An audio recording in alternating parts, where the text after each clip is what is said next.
안녕하세요 여러분. 세상 돌아보기입니다. 오늘은 23년 5월 9일이고 화요일입니다.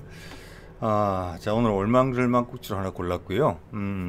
예전에 어떤 다른 주제에 포함돼서 지나갔다 다뤘던 주제인데 오늘은 그것을 본격적으로 한번 다뤄보도록 하겠습니다. 그리고 이제 이 주제와 관련된 어떤 가지치기 되는 사안들, 그리고 충분히 이제 이 분야에 있어서 전체 흐름을 우리가 파악하는 데 도움이 되는 그런 내용일 것 같아요. 그래서 우리 중고도 무인기, 이 그림에서 보시는 거, 이거는 이제 디젤 엔진을 써요. 디젤 엔진을 쓰는데, 그것에 이제 국산화를 좀 시도하고 있다. 이 부분에 대한 이야기를 좀 드려보겠습니다. 자, 2021년에 나온 이제 과제 제안 요청서죠. 여기 보면은 임계 고도 2만 피트급 항공용 고출력 왕복 엔진 통합 개발 응용 연구 이렇게 돼 있어요. 임계 고도, 여기 임계 고도의 정의를 이게 아마 과제를 보다 보면은 뭐 최고 출력이 한 90% 정도를 지속적으로 낼 수 있는, 즉 이까지밖에 못 올라간다가 아니라 이 고도에서도 제성능을 내는, 완벽하게 이제 엔진의 성능이 거의 최대로 끌어낼 수 있는 고도를 임계 고도라고 하고, 실제 더 높이 올라갈 수 있다는 것이죠. 필요하다면은. 그래서 일단은 고도 6km 정도까지는 활발하게 활동할 수 있는 비행기용 엔진을 개발한다. 왕복 엔진이라는 것은 소위 우리가 이야기하는 피스톤 엔진, 자동차 엔진, 대부분 피스톤 엔진이죠. 안에 실린더가 뭐 4개, 보통 4개 들어있고 6개짜리도 있고 8개짜리도 있고, 또 오토바이 엔진도 여기 들어가 있죠. 고출력이다. 뒤에 내용을 보시면 아시겠지만 이게 디젤 엔진입니다. 자, 이 연구 개발 목표를 보면은 돈을 상당히 많이 투입해요. 이제 26년까지, 지금이 벌써 23년이니까 절반 정도 가까이 돼 가는데 상당 부분 모양을 갖췄지 않았을까 이런 생각이 들어요. 연구비도 상당히 많이 투입했어요. 500억 이상 투입한 거니까. 여기 보면 이제 개발 개념을 보면은 뭐라고 돼 있느냐 하면은 기존의 차기 군단 무인기, 그때 제가 이것을 21년 과제인데 그때 하나의 주제로서 떼어내서 다루지 않았던 이유는 이 중고도 무인기, 군단급 무인기, 죄송합니다. 군단급 무인기죠. 카이에서 개발한 거. 이것이 원래 21년 정도에 개발이 완료되기로 돼 있었는데, 우리나라 최근에 국방 과제로 쓰는 예외적으로 가운데 문제가 있었던 거죠. 추락도 한번 하고 그랬어요. 1년이 연기돼서 2022년에 된 거예요. 그래서 제가 이걸 다루지 않았습니다. 그 기체가 아직 완성됐다는 이야기가 없기 때문에. 그리고 지금 이 과제의 엔진은 그것을 개선하는 그 엔진을 국산화하는 내용이 있기 때문에 건너뛰기가 2번 되는 거였거든요. 개발 성공 여부 확인, 그 다음 이제 엔진 개발이니까. 그래서 미뤄뒀던 건데 작년에 이제 개발이 완료됐죠. 그래서 여기서 하는 이야기는 이제 우리 군단급 무인기 개발 과정을 통해서 기체는 우리가 개발을 하고 엔진을 여기서 수입했다는 것이 뜻입니다. 그래서 뭐 뜯어보고 이렇게 끼워보고 저렇게 끼워보고 엔진에 대해서 많은 것을 파악을 했겠죠. 그래서 그 기술을 바탕으로 우리가 직접 만들어야 되겠다, 이런 거예요. 500억을 투입해서. 그래서 그런 이유들은 왜 우리가 이런 시도를 할 수밖에 없는지, 이런 선택을 했는지는 쭉 보시면 아마 느낌이 오실 거라고 생각을 하고, 그 느낌이 이 분야에 있어서 무인기 분야, 그리고 전반적으로 엔진이라는 분야, 항공 엔진, 뭐 기갑 엔진, 모든 엔진 다 마찬가지죠. 모든 장비의 심장이잖아요. 그것을 왜 우리가 이런 접근 방법을 취했는지, 이걸 우리가 좀 느낌을 받을 수 있을 것 같습니다. 자, 일단 그러면 군단급 무인기에 대해서 잠깐 살펴봐야 되겠죠. 말씀드린 것처럼 2022년에 개발이 완료된 것이고, 크기는 9에서 17m, 이런 종류의 무인기가 프로펠러로 추진하는 무인기가 모양이 다 비슷해요. 그래서 크기를 좀 보실 필요가 있어요. 크기. 그래서 임무 중 이게 이제 길이가 앞뒤로 머리부터 꼬리까지가 9m, 좌우 날개 폭이 17m, 이런 거는 보통 이제 채공 시간을 오랫동안 해야 되기 때문에 보통 24시간 이상은 다 기본으로 가죠. 날개 길이가 깁니다. 임무 중량은 300에서 500kg. 우리가 가지고 있는 카이 홍보 영상 어디에도 무기가 장착된 모습은 안 보이지만, 이게 무기를 장착하지 않는다 그러면 완전히 거짓말이죠. 그래서 뭐 EOIR 시스템은 당연히 있는 거고 이것은 상대방을 살펴보는 거죠. 그래서 운용 고도, 또 작전 범위, 항속 거리에 따른 그 EOIR의 성능이 이제 고려가 돼야 되겠죠. SAR라는 것은 레이더 시스템이죠. 배에 붙어 있는 건데 레이더를 통해서 지상을 이렇게 쏴서 그 지상에 있는 것들을 영상화 시키는 거예요. 레이더 반사파를 기준으로. 그게 이제 일반적으로 사용되는 기술이고, 요 다음 기술은 저게 이제 움직이는 물체까지도 실시간으로 파악하려고 하는 그런 노력들이 지금 진행 중인 것으로 제가 그렇게 알고 있어요. 자, 이것이 군단급 무인기고, 이것이 실제 전장에서 다양한 용도로 사용될 수 있는 거예요. 그리고 첩보전용으로도 상당히 중요합니다. 예, 비밀 작전용으로 많이 활용돼서 미군 같은 경우에는 우리도 같은 목줄을 가지고 있으리라고 봐요. 그렇기 때문에 이런 종류의 무인기에 대해서 정보의 노출이 극히 제한되어 있어요. 예, 이거 무서운 무기입니다. 예. 자, 그래서 우리가 지금 국산화한다는 엔진의 모델이 제가 보기엔 이거예요. 어디도 이야기를 하지 않지만 제가 보기에는 좀 전에 보여드렸던 군단급 무인기에 들어가는 엔진은 저는 이거라고 생각합니다. 이거 말고는 선택지가 별로 없어요. 몇 장의 슬라이드를 더 보시면 여러분들도 아마 동의하시게 될 거라고 생각합니다. 라이코밍이라고 2차 세계대전 때부터 미국의 전투기들 뭐 항공기용 피스톤 엔진을 주로 개발하던 회사예요. 지금도 있어요. 거기에 DEL-120 엔진이라는 게 있어요. 이걸 탑재했다고 저는 봅니다. 거의 확실합니다. 이게 왜냐면 이제 우리 군단급 무인기랑 급이 비슷한 미국의 MQ-1C에 들어가는 엔진이거든요. 예. 같은 크기의 엔진이에요. 목적도 같아요. 죄송합니다. 같은 크기의 기체고 목적도 비슷한 기체들이에요. 그 엔진이 차용했죠. 선택지가 별로 없어요. 엔진. 자, 이거 보면은 MQ-1C 그레이 이글에 들어가는 엔진이고 디젤 엔진이에요. 4기통 엔진이고 2000cc가 좀 안 돼요. 마력은 205마력 나와요. 이거는 군용밖에 없어요. 군용. 라이코밍에서 만드는 유일한 현재 생산 중인 유일한 군용 전용 엔진이에요. 그리고 유일한 디젤 엔진이에요. 라이코밍은 주로 요즘은 피스톤 엔진으로 해서 소형 개인용 비행기 있죠. 잠자리 비행기 같은 거 그 엔진을 만들거든요. 그래서 이거는 톡 튀어요. 라이코밍의 기술도 아니에요. 기본적으로. 자, 그러면 왜 이런 무인기용으로 디젤 순행 엔진을 선택했을까? 여러분들이 타시는 차에도 디젤 4기통 들어가 있는 차 많이 있을 겁니다. 우리는 대표적인 게 국산용으로 나면 2.2L짜리 뭐 소렌토에 들어가는 엔진이죠. 예. 그리고 이제 수입차는 보면은 2000cc가 있어요. 독일 차들 같은 경우는 그거에 비하면 상당히 마력이 일반적인 것보다 살짝 많이 나오는 편인 것 같아요. 205마력 나오니까. 예. 자, 그리고 이 엔진은 딱 보시면 아시겠지만 자동차 엔진을 기반으로 만들어진 거예요. 병렬 4기통이에요. 그걸 항공용으로 개조한 거예요. 네, 재밌죠? 예. 그래서 라이코밍에서 만드는 일반적인 항공기용 엔진은 이렇게 생겼습니다. 예. 이게 실린더가 서 있는 게 아니고 누워 있어요. 양쪽을 바라보면서.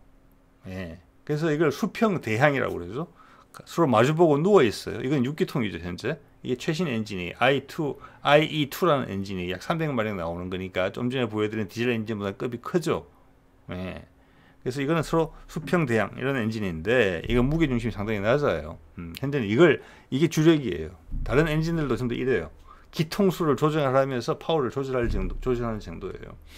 현재 자동차용 엔진으로 이걸 쓰는 경우는 거의 없는 것으로 제가 알고 있고 오토바이용으로 좀 써요.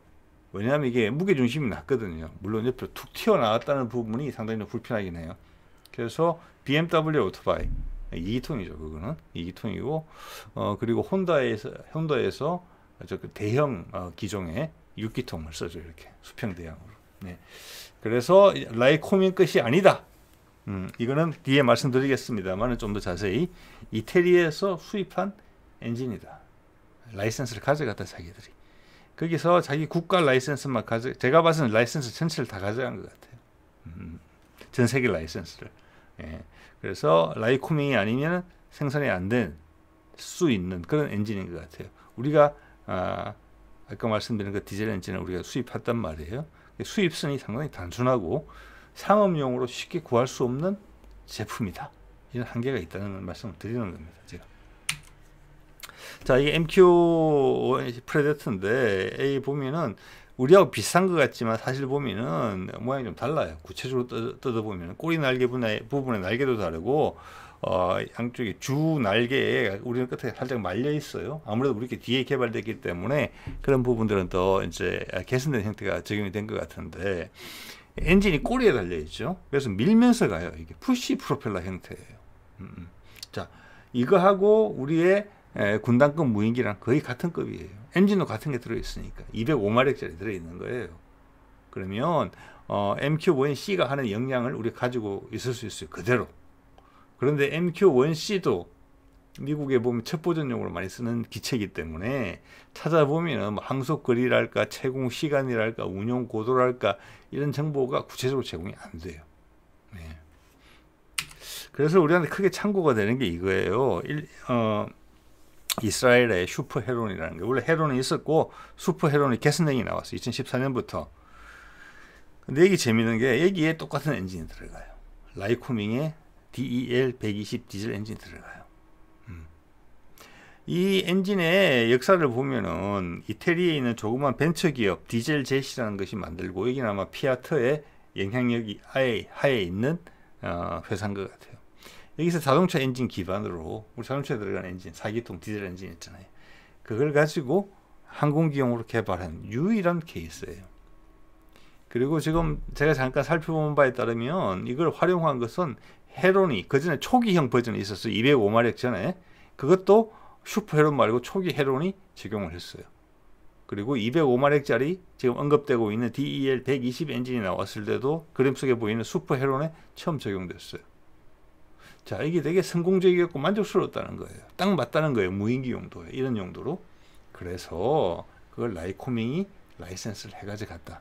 이렇게 보고 그 와중에 우리도 MQ-1C를 모델로 삼았기 때문에 그 엔진을 그대로 가져왔다. 근데 공급선이 너무 단순하고 유일하기 때문에 불안하다. 그런데 써보니까 아주 괜찮다. 왜냐? 우리가 헤론도 수입해서 썼단 말이에요. 우리 운용을 해봤잖아요. 헤론을. 그래서 이 엔진에 대해서 우리는 이 전 버전, 최신 버전 두 개 다 써본 거예요. 괜찮다라는 결론을 내린 거죠. 근데 국제 정세가 변하는데 수입선이 너무 단순화되어 있기 때문에 이걸 국산화해야 되겠다. 이런 판단을 했다고 봅니다. 네. 자, 이 보면은 오늘 소개드린 과제의 연구 목표를 보면은 다 0으로 표시되어 있잖아요. 000.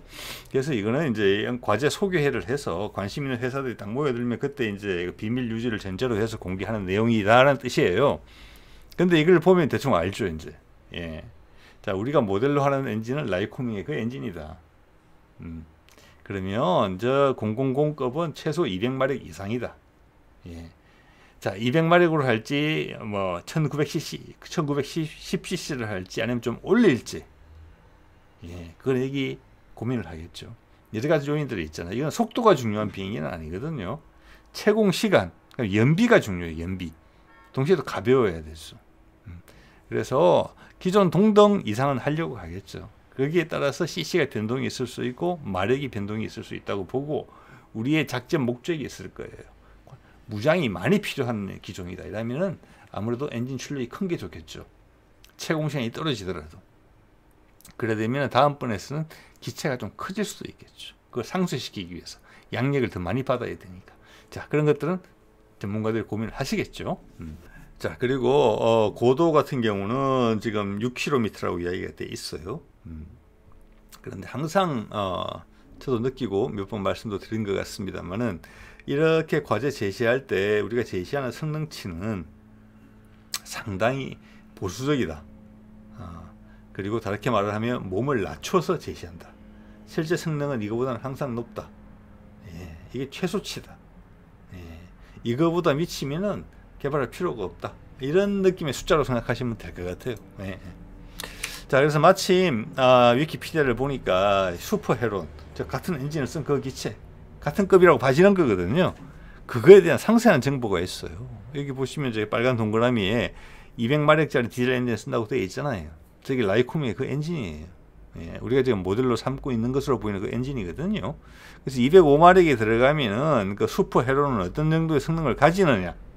즉 이것은 현재 우리 카이에서 작년에 개발해서 지금 배치가 되고 있을 군단급 무인기의 성능 지표하고 거의 비슷할 것이다. 크게 다르지 않을 것이다. 이런 생각을 해볼 수 있게 돼요. 항속거리 250km, 최대 9,000m 상공에서 45시간 작전 가능하다. 예. 아까 우리는 그 임계 고도가 6,000m로 돼 있었죠. 그거보다 훨씬 많이 올라갈 수 있다는 이야기예요. 저기 임계 고도라는 이야기는 아니겠지만 9,000m 상공에서 45시간 작전을 한다는 것은 작전 고도에 들어간다는 뜻이에요. 네. 그래서 우리의 목표치는 상당히 점잖게 몸을 낮춰서 적은 거다. 순항 속도는 110에서 150km 느리죠. 아주 자동차 속도네요. 딱 최고 속도는 280km까지 날 수 있다. 단지 저렇게 되는 경우에는 최고 속도로 많이 날리면은 저기 작전 시간이 많이 줄어들겠죠. 저 작전 시간이 중요한 것이 왜냐면은 기체 숫자가 작전 시간이 예를 들어서 24시간이다. 그러면 45시간에 2분의 1 정도밖에 안 되는 것인데, 그러면 이게 정찰용으로 쓴다고 쓰는 경우에 24시간 채공을 전제로 하거든요. 예. 그렇게 되면 기체 숫자가 2배가 늘어야 돼요. 큰 작전 운용성의 차이를 초래하는 부분이에요. 예. 그렇기 때문에 디젤 엔진이 선택이 됐다. 그래서 기존의 라이코밍에서 만들던 경항공기용 사람이 운전하는 그런 레저용 엔진 갖고는 사람이 뭐 24시간씩 하늘에 떠 있을 이유가 없잖아요. 경항공기 타고 잠자리 비행기 타고 그죠? 그래서 전 세계를 찾았겠죠. 그래서 이태리 업체를 선택을 했다. 그 이태리 업체는 이 기술을 왜 개발하고 있었느냐? 이스라엘을 위해서 개발하고 있었다. 예, 이스라엘이 그래서 무인 전투기의 선구자는 맞아요. 그래서 미국 쪽에서 제너럴 아토믹스가 MQ 시리즈를 개발했잖아요. 되게 딱이다. 그래서 이스라엘의 의견을 존중해서 웬 떡이냐 하면서 사가지고 간 거고, 우리도 그것을 쫓아간 것이죠. 그리고 이제는 국산화하겠다는 것이죠. 네. 자, 여기서 하나 뭐 이야기 드릴 부분은, 여기 보면 이제 쭉 여러 가지 기술 개발 목표들이 나오는데, 여기 보면 연료 분사 인젝터가 있어요. 디젤 점화, 연소가 가능한 고압 인젝터. 예. 저게 이거의 연구 과제의 핵심 부분 중에 하나인 것 같아요. 우리가 디젤차 엄청나게 많이 타잖아요. 지금 전기차로 비록 바뀌고 있지만 기갑 장비들 같은 경우는 디젤 엔진이 훨씬 오래 사용될 것이고, 또 상용 엔진은 지금 전기차가 대체를 못하는 부분이죠. 그거는 이제 수소차가 나와야지 다 대체될 부분이니까 앞으로 10년, 20년은 뭐 더 이상은 디젤차가 계속 있을 거예요. 그 디젤 엔진의 핵심 부품이 고압 인젝터죠. 그거 전부 다 지금 수입품이잖아요. 심지어는 그 주력 업체인 보쉬가 한국은 그 개발하기 어려울 거라고 단정적으로 이야기까지 하는 그런 부분이었어요. 그게 제가 몇 년 전에 신문 기사에 난 걸 본 기억이 나거든요. 자, 거기서 우리가 아마 발끈한 모양이에요. 개발한다 우리가 이 기회에 이걸 빌어서 한국 최고의 엔지니어들과 연구진을 다 모아서 이 항공 엔진 완전 국산화에 필요한 내용이니까 개발해 버린다. 그리고 보니까 우리 자동차 업계가 세계 수준인데 고압 인젝터를 못 만들고 다 수입하네. 어차피 자동차용 엔진을 개량한 엔진이니까 딱 만들면 되겠네. 개발하면 이렇게 됐다고 봅니다. 네, 분위기가. 네. 그리고 뭐 당연한 이야기지만 이런 디젤 엔진들은 대부분 과급기를 사용하죠.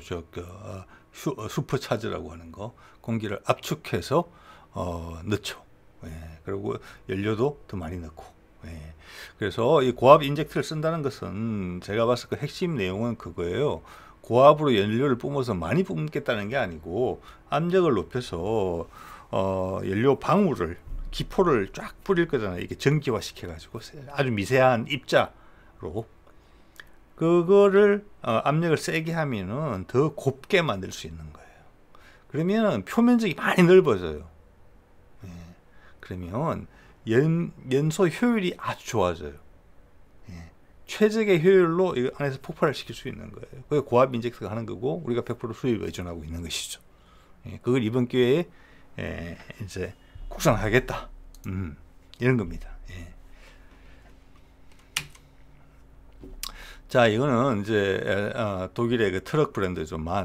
군용 트럭도 많이 만들고 거기에 들어간 V8 엔진, 8기통 엔진, 아마 트럭 엔진인 것 같습니다. 거기에 고압 인젝터가 표시된 부분이에요. 예. 그래서 저기서 쭉 뿜어주는 거죠. 말씀드린 대로 미세한 분말로, 미세한 입자라고 해야 될까요? 공기방울, 연료방울이라고 해야 되겠네. 촥 뿜어주고, 이거는 스파크 플러그 없이 압축에 의해서 폭발하는 거죠.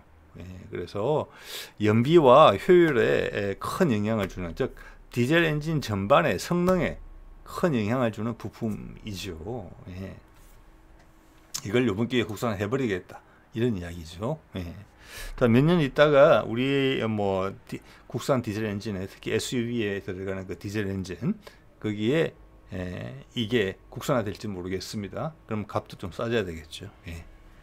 세금을 들여서 개발한 거니까. 예. 자, 또 하나 재미있는 부분이 이거예요. 여기 라이코밍에 대해서 이제 새로운 엔진을 소개하는 그런 이제 장면인데, 제가 이걸 캡처한 이유는 위에 라이코밍이라고 되어 있고 그 밑에 뭐라고 되어 있느냐면은 텍스트론 컴퍼니라고 되어 있어요. 자, 텍스트론이 속해 있는 자회사다, 계열사다, 이렇게 이야기를 하고 있는 거거든요. 자, 그 밑에 보면은 이제 디젤 제시라고 원래 이태리에서 이 엔진을 개발한 회사란 말이에요.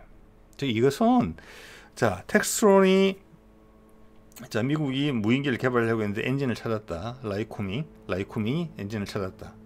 미국 정부를 대신 찾았을 수도 있어요. 그래서 디젤 제시라는 회사를 알게 됐고, 이스라엘이 먼저 활용하고 있던 그 엔진을 우리가 들어가야 되겠다. 그래서 그 라이센스를 받아온 거예요. 기술 이전 권리를. 설계도를 사왔는지까지는 모르겠어요. 근데 상당히 익스클루시브한, 즉 배타적인 그런 권리를 갖고 오지 않나 싶은 생각이 들어요. 근데 그게 텍스트론이라는 회사예요. 자, 이거는 지금 미국, 이거를 우리가 기술 이전이라는 부분도 있을 수 있다는 생각을 지금 하고 있는 거거든요. 이게 지금 엔진은 디젤 엔진이지만 우리가 그걸 항공 엔진으로 해본 것은 지금 없잖아요, 우리가. 예. 그러니까 사실은 이제 아까 인젝터도 말씀드렸지만 디젤 엔진 자체가 100% 국산화가 안 되는 상황에서 두 단계를 뛰어가는 거란 말이에요. 인젝터 포함하면은.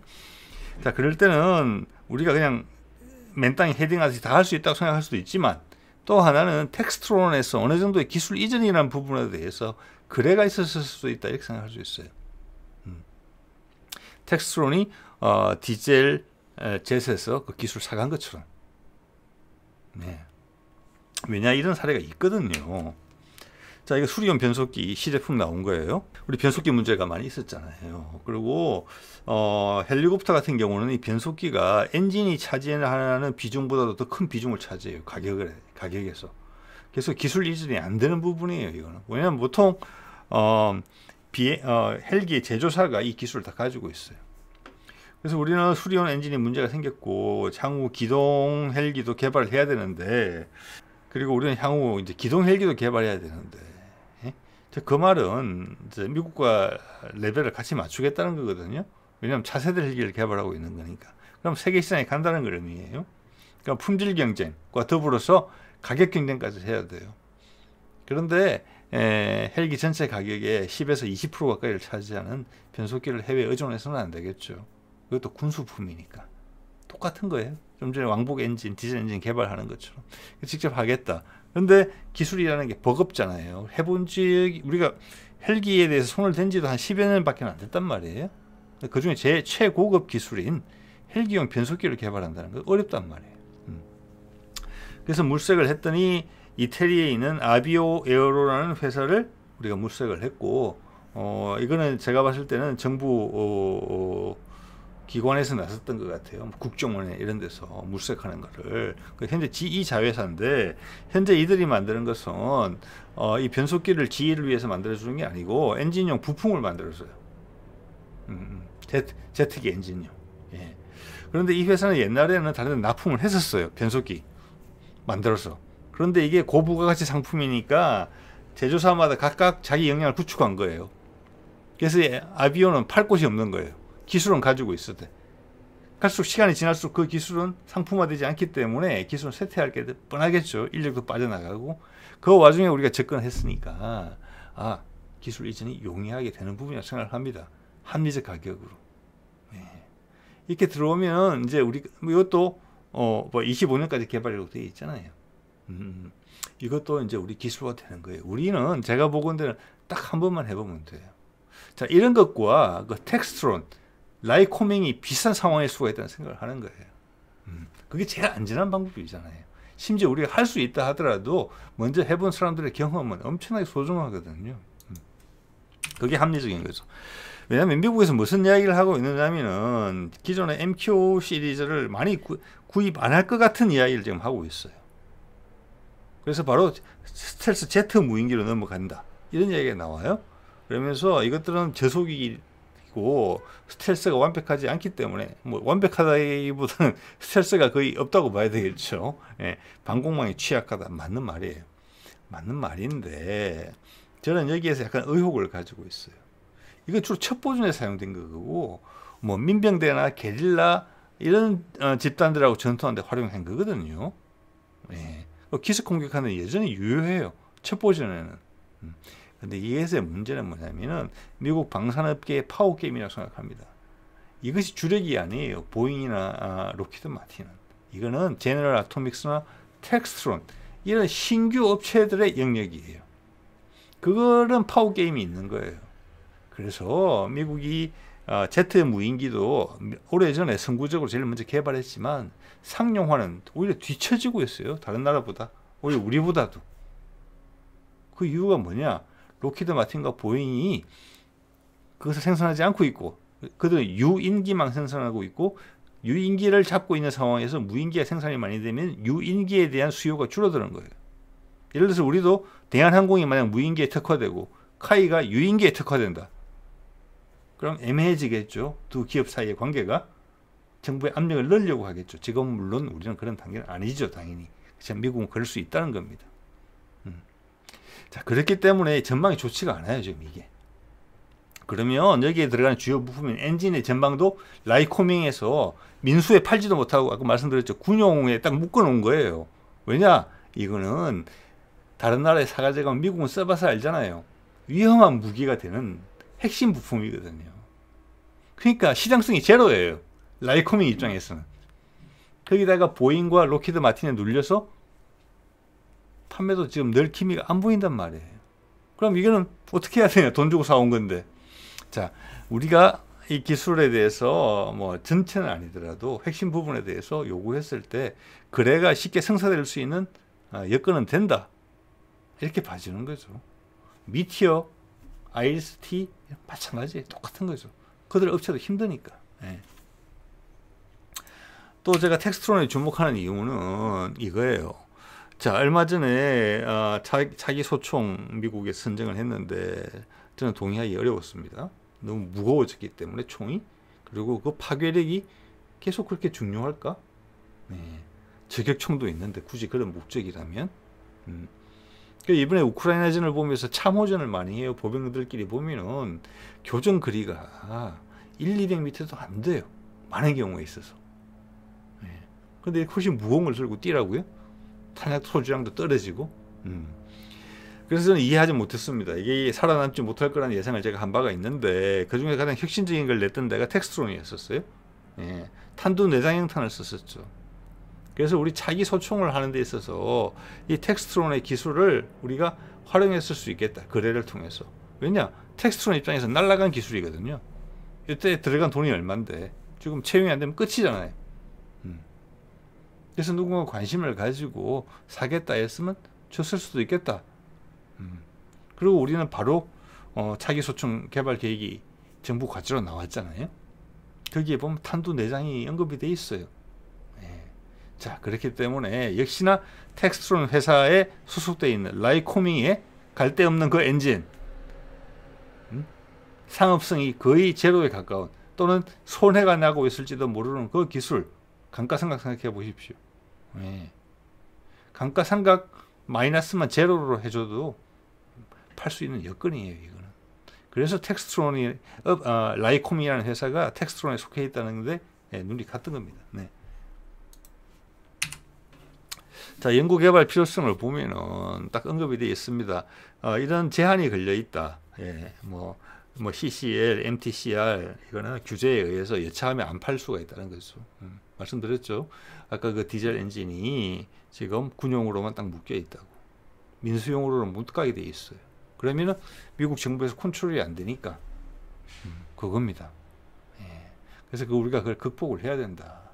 그래서 우리가 좀 만져본 경험 또 그걸 최대한 활용하고 또는 라이코민과의 거래를 통해서 이거 바로 국산을 해야 되겠다. 그 김에 어차피 2000cc 엔진인데 기본이 그럼 자동차에 들어가는 그 고압 인젝터랑 같은 건데 디젤 엔진에 그거 우리 국산화를 못 하고 있단 말이에요. 우리 군용을 위해서도 고압 인젝터를 국산할 필요가 있다. 다양하게 이 기회에 그냥 해버리자. 예. 이렇게 결론을 냈을 가능성이 크다. 예. 자, 이게 이렇게 되면 자동차 부품 업계도 이게 들어가 있다고 봅니다. 저는 보쉬가 우리를 심정을 좀 마음을 상하게 하는 그런 발언을 한 바도 또 있지요. 예.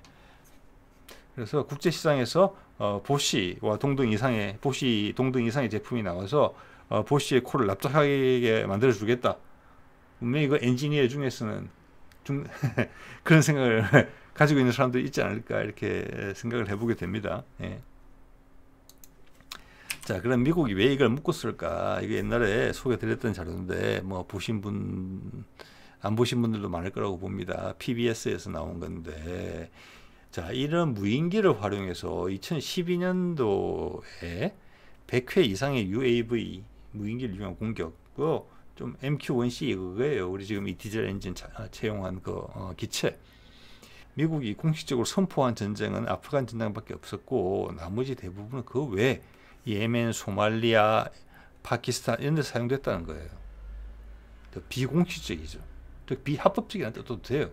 거기서 공격을 했으니까 미국이 이름을 걸고 민간인도 희생됐으니까 대부분은 CIA 작전이다. 이 첩보전의 영역이었다는 거죠. 예. 그런데 저런 나라들이 소말리아나 예멘이나 이런 나라들이 아니었으면 할 수 없는 행동이에요. 즉 거기에 있는 미국에 반대하는 세력을 제거하는 데 활용했다는 거예요. 그래서 2001년부터 보면은 1000명 이상을 살해했다는 것으로 되어 있어요. 이 무인기의 공격에 의해서.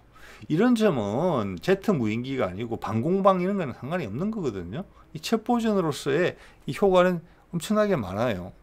전 세계 모든 나라들이 엄청난 방공망을 짧은 시간 내에 구축할 게 아니기 때문에 미국 이런 작전을 해왔잖아요. 그런데도 MQ-1C 같은 걸 지금 누르고 있다는 거죠. 그래서 업계에 압박이 있다. 이런 말씀을 드리는 건데 미국이 제발이 저리라고 자기들이 이런 용도로 이런 무인기를 활용하고 있기 때문에 이 무인기의 엔진을 핵심 부품을 금수 품목으로 묶을 수가 있다는 거예요. 그래서 우리가 개발하기로 했다. 이렇게 이해가 됩니다. 자, 또 하나 이거 보시면 궁금해 하실 것 같은데 우리 중고도 전략 무인기가 있어요. 대한항공에서도 개발한 거. 모양은 좀 카이 거랑 비슷하죠. 군단급 무인기는. 근데 이게 훨씬 큽니다. 훨씬 크고 그럼 그 엔진을 좀 더 개량해서 이게 쓰면 안 되나 생각할 수 있는데 제 생각엔 그렇지는 않을 것 같아요. 왜냐하면은 이거는 현재 봐서는 그 프렛 앤 위트니의 1200마력 정도짜리 엔진을 쓰고 있는데 이거는 피스톤 엔진이 아닙니다. 예. 피스톤 엔진은 아까 본 것처럼 뭐 한 6000km, 죄송합니다. 6000m, 7000, 뭐 8000 요 정도밖에 효율이 안 돼요. 왜냐면 공기가 옅어지잖아요. 아무리 그 터보 차지를 하더라도 최대 출력을 끌어내기는 어려워요. 장기간 운행하기도 어렵죠. 성능이 떨어지고. 그래서 그 고도로에서도 더 높은 고도에서 활동을 하려면은 그 다음부터는 터보팬 엔진이 들어가야 돼요. 그래서 이 엔진 똑같이 프로펠러가 붙어 있지만 전혀 다른 엔진입니다. 아까 오늘 말씀드리는 것은 디젤 기반의 왕복 피스톤 엔진이지만 이것은 터보 프롭 엔진이에요. 즉 제트 엔진에다가 프로펠러를 붙여놓은 거예요. 그래서 이거는 운용 고도가 제 짐작컨대는 해외 사례를 봤을 때 10,000m가 훨씬 넘어가요. 작전 고도가 다른 거죠. 이거는. 네. 이거는 아마 상대방을 직접 공격할 가능성도 낮을 거예요. 이거는 어떻게 보면 조기 경보용이에요. 네. 우리 수입했다 고장 많이 나서 머리 썩고 있는 글로벌 후크 같은 그런 급이에요. 네. 그래서 여기는 터보 프롭 엔진이 들어가야 됩니다. 급이 전혀 다른 내용이에요. 네. 그렇지만 숫자적인 주력으로 봤을 때는 군단급 무인기가 숫자가 훨씬 많겠죠. 자, 그래서 여기 엔진도 국산화가 될 것 같아요. 그런데 다른 방식으로. 지금 우리나라 대단합니다. 여러 가지 엔진을 동시에 개발하고 있어요. 왕복 사이클 엔진, 디젤 엔진, 그 다음 터보 프롭, 터보 샤프트 엔진, 그리고 무인기용, 제트 무인기용, 이제 터보 제트 엔진까지 개발하고 있죠. 그걸 이제 바탕으로 해서 전투기용 KF-21용 엔진, 그리고 그 다음 복합 사이클 엔진, 이렇게 지금 갈 것으로 지금 계획이 다 잡혀 있는 것이죠. 이렇게 제가 봤을 때는. 그렇지 않고서는 이렇게 할 수 없다고 보는 것이죠. 자, 좀 전에 보는 중고도 전략 무인기의 엔진은 무인 복합형 회전 있기, 지금 그림에 보이시는 거 제가 가끔 소개 드렸습니다. 뒤에 푸시 프로펠러가 있어요.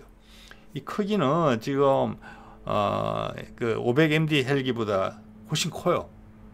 여기에 1000마력짜리 이상 엔진이 들어가고 이것이 개발이 거의 다 된 것으로 보이거든요.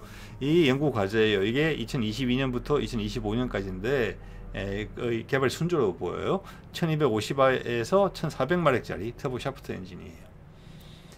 이거를 뒤에 프로펠러 달면은 감속 기어 좀 바꾸고 좀 전에 보여드렸던 중고도 전략 무인기로 바로 쓸 수 있어요. 그래서 지금 나오는 이야기로 봐서는 1400마력이다 최소, 이런 이야기가 비춰져요. 1400마력만 하더라도 중고도 무인기 개량형 만들 때 이것도 금수에 걸려 있을 가능성이 커요. 디젤 엔진처럼. 그러면 이거는 우리가 이제 이 엔진을 쓰면 되는 거예요. UCCR용으로 개발한 거를. 자, 마력 올려서 2000, 3000마력짜리로 올리면은 차세대 기동 헬기로 아마 될 거예요.